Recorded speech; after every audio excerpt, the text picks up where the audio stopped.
on, there's a promise when you're doing good and a promise when you're doing bad. There's a promise if you're depressed, a promise if you're frustrated, a promise if you need healing. There is a promise of God for everything in your life. Someone say amen. Man, the promises of God are so real, and the promises of God, too, friends, are so powerful. The power is in the promise.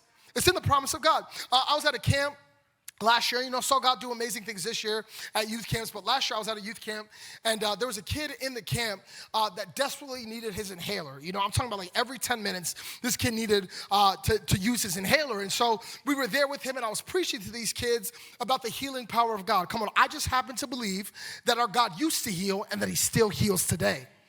Right? So I just believe that. So I was preaching to these kids from Isaiah, and I said, he was wounded for our transgressions. Come on. He was bruised for our iniquities. The chastisement of our peace was upon him, and by his stripes we are healed. So I was preaching this, and unbeknownst to me, this kid with the inhaler heard what I said about the healing power of God, felt like God healed him, and he went outside, took his inhaler, and smashed it on the ground. And I was like, uh-oh. And so he gets on the phone with his mom, and he's like, Mom, the most amazing thing happened to me. God healed me of my asthma. She said, baby, that's incredible, but go ahead and keep your inhaler just in case you need it on the side, right? And he said, but Pastor Peter said, I said, no. Pastor Peter didn't say anything.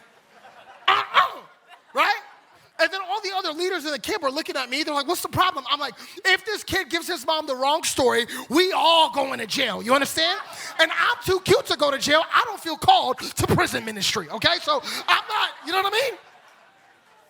But church, I came to tell you today that in that story, even though I was fearful of the results, I got a report earlier this year that young man still hasn't needed his inhaler